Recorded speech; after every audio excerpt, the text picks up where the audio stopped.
High students, তোমরা কেমন আছো? আশা করি তোমরা সকলে ভালো আছো। আমাদের ইউনিভার্সাল কোচিং সেন্টারে তোমাদের স্বাগতম। থামলে দেখে নিশ্চয়ই বুঝতে পারছো যে কী নিয়ে আলোচনা করা হচ্ছে। আলোচনা করা হচ্ছে ভূগোলের পূর্ণাঙ্গ সাজেশন। আচ্ছা, প্রথমে একটা বলে নিই, যারা ভূগোলের 2 নাম্বার, ঠিক আছে, 3 নাম্বার আর 5 নাম্বারের যে 3টি ভিডিও গেছে, যারা যারা দেখেছো যে 2 নম্বর আর দেখে নিয়েছো, 3 নম্বর দেখে নিয়েছো, 5 নাম্বার দেখে নিয়েছো, তাদের আর এই ভিডিওটার দরকার নেই। দেখে নিয়েছো যারা, আর যারা দেখোনি তারা এই এক ভিডিওটাই পুরোটাই পেয়ে যাবে। 2 নম্বর, 3 নম্বর, 5 নম্বর পেয়ে যাবে। সুতরাং যারা আলাদা দেখে নিয়েছো তাদের এখানে দেখার দরকার নেই, ঠিক আছে। আমি এক ভিডিও এই ভিডিওতে পুরো দেওয়ার মানে কি, মানে হচ্ছে গিয়ে তার যাতে তোমরা অন্য ভিডিও আর 2 নম্বর 3 নম্বর আলাদা করে না খুঁজতে হয় তোমাদের, ঠিক আছে। 2 নম্বর প্রশ্ন 3 নম্বর প্রশ্ন না খুঁজতে হয়। তো সুতরাং এটা এক ভিডিওতে তুমি 3টেই পেয়ে যাবে, সেই জন্য এটা আলাদা করে দেওয়া আছে, ঠিক আছে। তো সুতরাং যারা দেখে নিয়েছো, আবার যারা দেখে নিয়েছো ওই ভিডিওগুলো যে 2 নম্বর 3 নম্বর 5 নম্বর জন্য আলাদা আলাদা ভিডিও দেওয়া ছিল, দেখে নিয়েছো, তাদের এই ভিডিওটা দেখার দরকার নেই, ঠিক আছে। নাও, তা শুরু করা যাক। আর শুরু করার শুরু করার আগে একটা কথা বলছি, ভিডিও ভালো লাগলে অবশ্যই লাইক শেয়ার করো আর কমেন্ট করে জানাও স্যার ভালো হচ্ছে ভিডিওটা, ঠিক আছে। তাহলে তো আমরা ইন্সপিরেশন পাবো না। আর একটা কী কথা বলবো, যারা হচ্ছে গিয়ে নতুন আসছে চ্যানেলে, তারা অবশ্যই জুড়ে থাকো, কারণ আমাদের চ্যানেল থেকে সবসময় সাজেশন ভিত্তিক প্রশ্নগুলো যাবে, তারপর সলভগুলো যাবে, তারপরে আর কি যাবে, আর ম্যাথের সাংঘাতিক ভিডিও যেতে শুরু করবে, ঠিক আছে। সুতরাং চ্যানেলে যারা নতুন আসছে অবশ্যই সাবস্ক্রাইব করো। না, শুরু করা যাক। হ্যাঁ, আচ্ছা, ভূগোলে কী রয়েছে তোমাদের? 2টো চ্যাপ্টার রয়েছে। সেটা হচ্ছে গিয়ে 1 নম্বর হচ্ছে বহির্জাত প্রক্রিয়া, আর 5 নম্বর চ্যাপ্টার হচ্ছে ভারতের নদ নদী পর্যন্ত। মানে এখানে অনেকগুলো চ্যাপ্টার আছে, যাও, ঠিক আছে। 5 নম্বরটা মানে অনেকগুলো ভাগ আছে আর কি। তো বহির্জাত প্রক্রিয়া আর হচ্ছে ভারতের কোন পর্যন্ত? নদ নদী পর্যন্ত, ঠিক আছে। ভারতের নদ নদী পর্যন্ত এই 2টো চ্যাপ্টার রয়েছে। হ্যাঁ, আচ্ছা, এবার হচ্ছে গিয়ে তোর চলে না, প্রথমে হচ্ছে গিয়ে 2 নম্বর প্রশ্নগুলো নিলাম, তাড়াতাড়ি সময় নষ্ট করো না। আচ্ছা, 2 নম্বর প্রশ্ন কী আছে? আচ্ছা, এগুলো হচ্ছে প্রশ্নের ধরন, মানে মাধ্যমিকে যেরকম আসে আগেরবার মানে কোন অধ্যায় থেকে আর কি গেলে পরীক্ষা পাবে, ঠিক আছে। এই একটা ধরন আগের ভিডিওতে বলেছি আমি। 3 মাধ্যমিক প্রশ্নে 3.1-এর গেলে দেখবে হচ্ছে অধ্যায় 1 থেকে আসছে, আর অথবা অধ্যায় 2 থেকে আসছে, মানে 2টো অর্থ থাকে তাই আর কি, ঠিক আছে। এগুলো পরে বলবে, তখন মাধ্যমিকের আগে এগুলো সব বুঝিয়ে দেবো, ঠিক আছে। এখন দেখার দরকার নেই, এখন শুরু করা যায় প্রশ্ন। হ্যাঁ, আচ্ছা, বহির্জাত প্রক্রিয়া থেকে 2 নম্বর প্রশ্নে কী আসছে আছে আর কি, এখন দেখে নাও, জবাই দেখে নাও। আরোহণ, তাড়াতাড়ি এই সম্বন্ধে একটু লিখবে আর কি, ঠিক আছে। অবরোহণ, পর্যায়ন, পুঞ্জিত ক্ষয়, নদী অববাহিকা,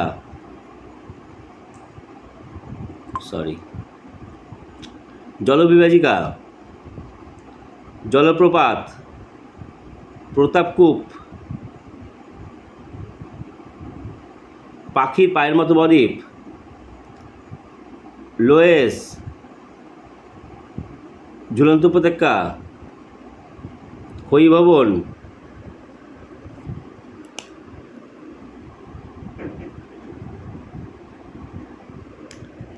আচ্ছা, তারপর নেক্সট হচ্ছে গিয়ে হিমনি সম্প্রপাত, তারপরে যে কিয়র্ড, ডয়ারটা হসন্ত হবে। হ্যাঁ, তারপরে যে বাস্তুন্দ, নুনাটাক্স, হিমশৈল, মরুদ্যান, অপসারণ গর্ত, ইনসেলবার্গ, ষষ্ঠঘাতের সূত্র, হিমরেখা, ড্রামলিন,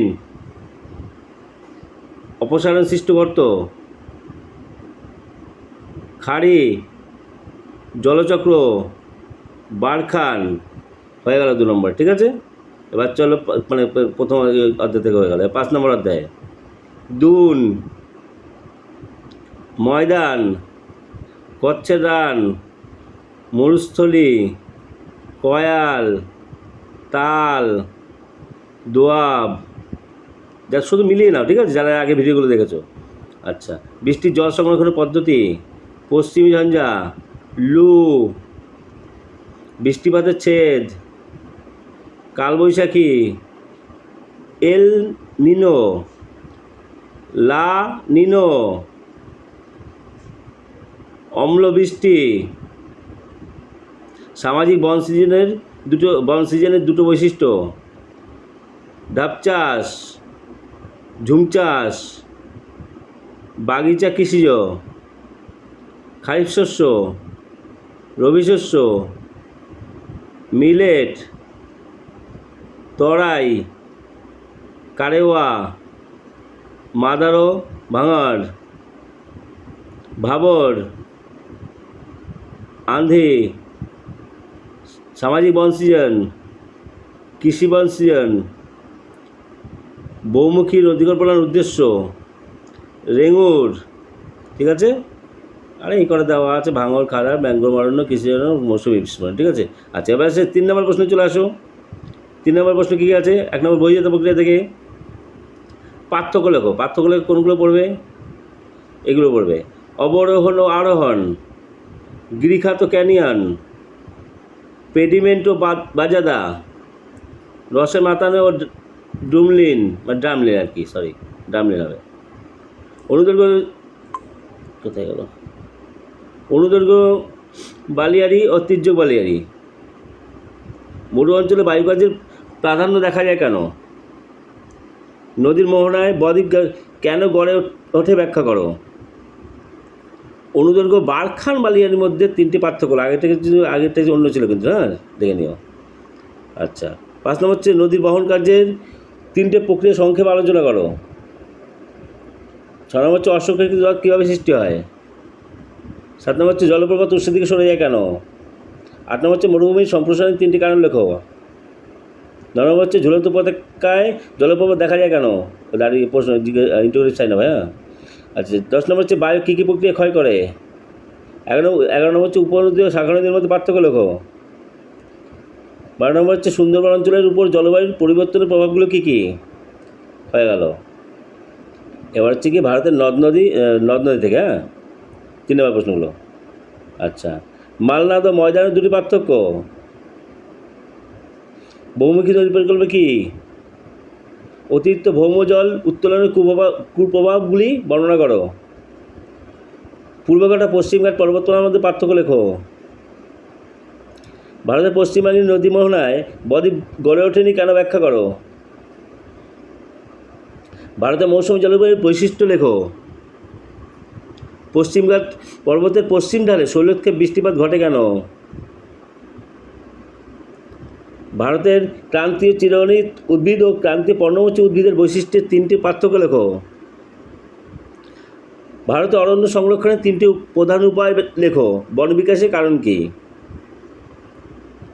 পাঞ্জাব ও হরিয়ানা রাজ্যের কৃষি উন্নতির প্রধান 3টি কারণ সংক্ষেপে আলোচনা করো। করমণ্ডল উপকূলে বছরে 2বার বৃষ্টিপাত হয় কেন। ভারতে কৃষিতে জলসেচের প্রয়োজনীয়তা কেন। ভারতের ল্যাটেরাইট মৃত্তিকার অবস্থান ও বৈশিষ্ট্য লেখো। হয়ে গেল 3 নম্বরের। এবার চলে আসছে গিয়ে 5 নম্বরের জন্য, ঠিক আছে। আচ্ছা, বহির্জাত প্রক্রিয়া 5 নম্বর কোন কোন প্রশ্নগুলো পড়বে নিয়ে নাও। নদী বা বায়ু ক্ষয়কার্যের ফলে গঠিত 3টি ভূমিরূপ চিত্রসহ আলোচনা করো। নদী বা বায়ুর সঞ্চয় কার্যের ফলে, আরেকটা ছিল ক্ষয়কার্য, এটা হচ্ছে সঞ্চয় কার্যের ফলে গঠিত 3টি ভূমিরূপ চিত্রসহ আলোচনা করো। শুষ্ক অঞ্চলে বায়ু ও জলধারা মিলিত কার্যের ফলে, কার্যের লেখা আছে, ভুল আছে, ঠিক আছে, এটা কার্যের লেখা আছে, দেখে নিও কার্যের ফলে, হ্যাঁ। আচ্ছা, কার্যের ফলে সৃষ্ট ভূমিরূপগুলির চিত্রসহ বর্ণনা করো। এটাও তাই কার্যের রয়েছে। হিমবাহ জলধারা হিমবাহ ও জলধারা মিলিত কার্যের ফলে সৃষ্ট প্রধান ভূমিরূপগুলির চিত্রসহ বর্ণনা করো। হয়ে গেল ওটা থেকে। এবার হচ্ছে 5 নম্বর অধ্যায় থেকে নদ নদী পর্যন্ত আর কি। উত্তর ভারতের নদ নদীর সঙ্গে দক্ষিণ ভারতের নদ নদীর প্রাকৃতিক বৈশিষ্ট্যের পার্থক্য লেখো। ভারতের পূর্ব ও পশ্চিম উপকূলের সমভূমির প্রাকৃতিক বৈশিষ্ট্যের পার্থক্য লেখো। একটা কথা বলে নিচ্ছি, সেটা হচ্ছে গিয়ে এই যে প্রশ্নগুলো দেওয়া হচ্ছে না, মাধ্যমিকের জন্য কিন্তু অনেক অনেক কম থাকবে, কিন্তু অনেক কম থাকবে, ঠিক আছে। স্টার মার্ক যারা পুরো পড়ে নেবে, ঠিক আছে। যারা কম পড়তে, যারা পাস করতে, যারা 60% পেতে যাও, তারা যারা 70%, সব আলাদাভাবে সব মার্ক করে দেওয়া থাকবে, ঠিক আছে। সুতরাং চ্যানেলে যারা নতুন আছে তারা অবশ্যই সাবস্ক্রাইব করো, আর যারা পুরনো আছে তারা অবশ্যই চ্যানেল জুড়ে থাকো, ঠিক আছে। আর ভালো লাগলে লাইক, শেয়ার, কমেন্ট এগুলো করো, অবশ্যই করো। আচ্ছা, তারপরে কি আছে, ভারতের পশ্চিম হিমালয়ের ভূপ্রকৃতির বর্ণনা দাও। ভারতের জলবায়ুর উপর মৌসুমি বায়ুর প্রভাব আলোচনা করো। এটা কি আছে, ভারতের জলবায়ুর প্রধান বৈশিষ্ট্যগুলি লেখো। ভারতের জলবায়ু নিয়ন্ত্রণের প্রধান 3টি কারণ লেখো। আচ্ছা, শেষ। এইবার তোমাদের একটা কথা বলছি, দেখো ভূগোলে কীভাবে করে দেওয়া আছে, ঠিক আছে, আগের বার 2025-এ। সুতরাং চ্যানেলে জুড়ে থাকো। আচ্ছা, আরেকটা কথা বলছি তোমাদের, ওই ভিডিওটা বারবার দেখতে বলছি তোমাদেরকে, সেটা হচ্ছে কি উপপাদ্যের 32-33 যে একসাথে মানে একটুখানি চেঞ্জ করলে যে 32-33 দুটোই আর কি তোমাদের দখলে চলে আসবে আর কি, তোমরা করতে পারবো না আসে, সেই ভিডিওটা দেওয়া আছে এন্ড স্ক্রিনে, ভিডিওটা অবশ্যই দেখে নিও, ঠিক আছে। মানে অঙ্কের উপপাদ্যটা হচ্ছে 32-33 খুবই ইম্পর্টেন্ট, হ্যাঁ। এবার মাধ্যমিক 2026-এর জন্য, সেই জন্য আগে দিয়ে প্রিপারেশান নিয়ে নাও, ঠিক আছে। যাই হোক, সমস্ত প্রশ্নগুলো দিয়ে দিলাম একটা ভিডিও প্রথম পর্যায়ক্রম মূল্যায়নের বা ফার্স্ট ইউনিট টেস্টের সমস্ত প্রশ্নগুলো দিয়ে দিয়েছি, ঠিক আছে। তো ভিডিওটা কেমন লাগলে আর বলবো না, ঠিক আছে, লাইক শেয়ার কমেন্ট করো, ঠিক আছে। তাহলে বাই বাই, দেখা হবে নেক্সট ভিডিওতে।